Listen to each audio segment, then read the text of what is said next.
السلام علیکم ورحمۃ اللہ وبرکاتہ۔ عزیز طلباء اکرام، امید کرتا ہوں خیر و عافیت سے ہوں گے۔ آج انشاءاللہ ہم وفاق المدارس السلفیہ پاکستان کا عامہ کا پیپر، حدیث کا پیپر جو ہے انشاءاللہ حل کریں گے۔ اس کے دو حصے ہیں، حدیث اور مصطلح الحدیث۔ انشاءاللہ دونوں حل کریں گے۔ سب سے پہلے حصہ انشائیہ میں حدیث کے 3 سوالات حل کرنے ہیں۔ اسی طرح مصطلح الحدیث، حصہ انشائیہ مصطلح الحدیث میں 2 سوالات حل کرنے ہیں۔ ہر سوال کے 14 نمبر ہوں گے۔ سوال نمبر 1 درج ذیل حدیث پر اعراب لگائیں، ترجمہ کریں اور ابو ہریرہ رضی اللہ عنہ کا مکمل نام نوٹ کریں۔ تو سب سے پہلے حدیث پر ہم اعراب لگاتے ہیں۔ عن ابی ہریرہ رضی اللہ عنہ قال سمعت رسول اللہ صلی اللہ علیہ وسلم یقول ان امتی یأتون یوم القیامة غرا محجلین من اثر الوضوء فمن استطاع منکم ان یطیل غرته فلیفعل، متفق علیہ۔ ترجمہ کریں گے، اعراب لگا دیا ہم نے۔ سیدنا ابو ہریرہ رضی اللہ عنہ سے روایت فرماتے ہیں کہ میں نے رسول اللہ صلی اللہ علیہ وسلم کو فرماتے ہوئے سنا کہ بے شک میری امت قیامت کے دن وہ آئیں گی اور ان کے ہاتھ پاؤں جو ہے وہ وضو کے اثرات سے جو ہے وہ چمک رہے ہوں گے۔ بس جو تم میں سے طاقت رکھتا ہے، استطاعت رکھتا ہے، تو وہ اس کی چمک کو بڑھائے۔ فلیفعل، پس چاہیے کہ وہ اسے بڑھانا چاہیے، متفق علیہ۔ اسی طرح سیدنا ابو ہریرہ رضی اللہ عنہ، جن کا نام عبد الرحمن بن صخر الدوسی ہے، خیبر کے موقع پر یہ اسلام لائے تھے۔ سوال نمبر 2 درج ذیل حدیث کا ترجمہ و تشریح کریں، خط کشیرہ کا اعراب اور وجہ اعراب واضح کریں۔ اب یہ جو آپ دیکھیں اس حدیث کے اندر جو انڈر لائن ہے، جن کے نیچے جو ہے وہ لکیر کھینچی گئی ہے، اس کا آپ نے صرف اعراب بتانا ہے، اور آپ یہ اعراب کیوں دے رہے ہیں اس کی وجہ آپ نے بتلانی ہے۔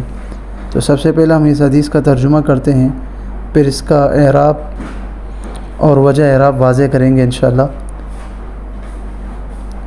عبداللہ بن عباس رضی اللہ عنہما فرماتے ہیں، ان سے روایت ہے کہ رسول اللہ صلی اللہ علیہ وسلم نے فرمایا کہ خبردار، اور بے شک میں روکا گیا ہوں یہ کہ میں رکوع کی حالت میں قرآن پڑھوں یا سجدے کی حالت میں، پس رہا رکوع تو اس میں جو ہے تم اپنے رب کی تعظیم بیان کرو، عظمت بیان کرو، اور رہا سجدے تو سجدے میں تم محنت کرو، کوشش کرو دعا کے حوالے سے، پس لائق ہے یہ کہ قبول کیے جائے تمہارے لیے دعا کو۔ اس کو روایت کیا امام مسلم رحمہ اللہ نے، رواہ مسلم، اس کو روایت کیا امام مسلم رحمہ اللہ نے۔ مختصر سی آپ اپنے الفاظ میں تشریح کر سکتے ہیں۔ رکوع اور سجدوں میں نہیں پڑھا جائے گا، رکوع اور سجدوں میں اللہ کے نبی علیہ الصلوۃ والسلام نے جن دعاؤں کا تعلیم دیا ہے وہ پڑھنا ہے، جیسے سبحانک اللہم و بحمدک، سبحانک اللہم ربنا و بحمدک اللہم اغفر لی، ایک یہ دعا ہے سبحان ربی العظیم، دوسری یہ دعا ہے، اور بھی دعائیں ہیں، اس کا اہتمام کرنا ہے سجدے اور رکوع میں ان دعاؤں کا۔ اور قرآن جو ہے وہ اس سے منع کیا گیا ہے، تو قرآن نہیں پڑھنا ہے۔ مختصر سی اس کی تشریح آپ اپنے الفاظ میں لکھ سکتے ہیں۔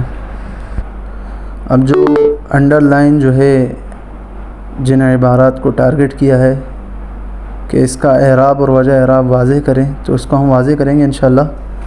نمبر 1 ان اقرأ القرآن، اقرأ ہم نے اسی لیے پڑھا، ویسے تو اقرؤ ہے، فعل مضارع ہے تو اقرؤ ہے، لیکن اقرأ اسی لیے پڑھا کہ پیچھے جو ہے وہ ان ناصبہ آیا ہے، وہ حروف جو فعل مضارع کو نصب دیتے ہیں اس میں سے ایک ان بھی ہے، اسی لیے اقرأ پڑھا۔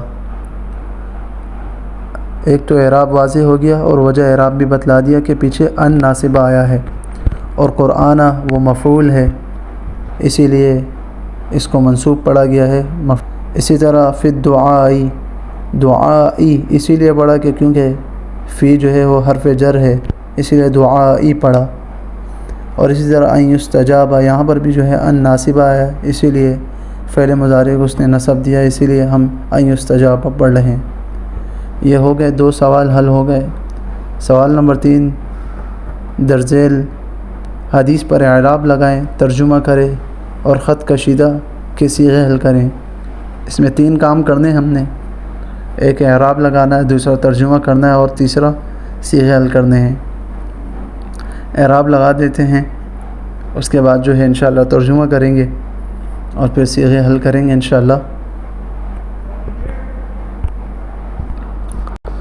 اعراب اس کا عن ابن عباس رضی اللہ عنہما ان امرأة من جہینة جاءت إلى النبي صلى الله عليه وسلم فقالت إن أمي نذرت أن تحج فلم تحج حتى ماتت أفأحج عنها؟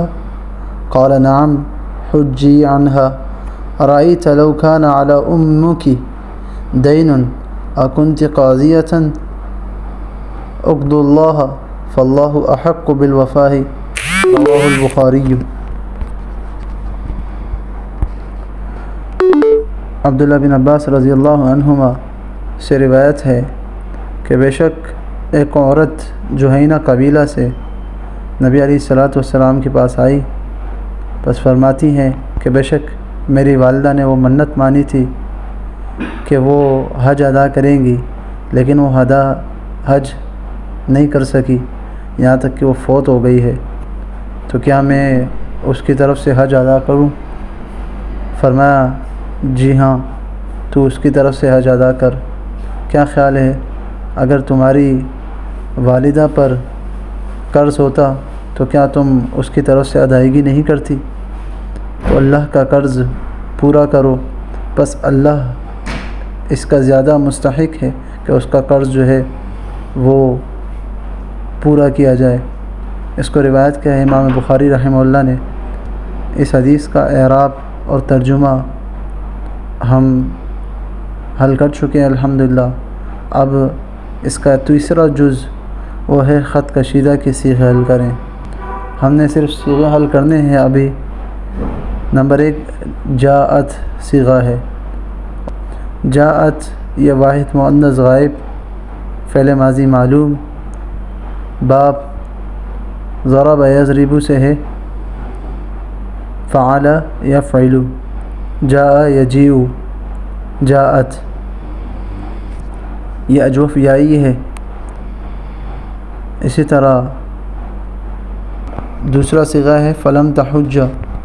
لم تحج یہ فعل نفی جہت معلوم اور واحد مؤنث غائب ہے، اور یہ باب حج یحج نصر ینصر فعل یفعل سے ہے۔ اسی طرح تیسرا صیغہ ہے حجی۔ یہ جو تیسرا صیغہ ہے حجی یہ فعل امر ہے، یہ ہے واحد مذکر حاضر فعل امر۔ اسی طرح باب حج حج یہ جو ہے باب نصر ینصر سے ہے۔ سوال نمبر 4 انشاءاللہ ہم حل کریں گے۔ سوال نمبر 4 ہے ترجمہ کریں حدیث کا اور تشریح کریں۔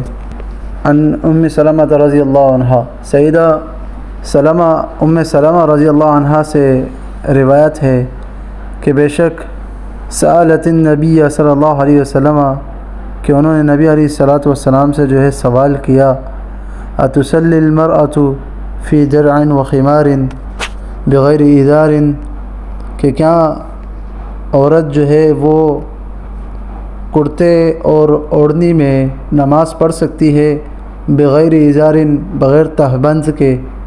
قال فرمایا اذا كان الدرع سابغا یغطی ظہور قدمیها، کہ جب اس کا کرتا اس کے قدموں کے پشت تک پہنچتا ہو۔ اخرجہ ابو داود وصححہ الائمۃ وقفہ۔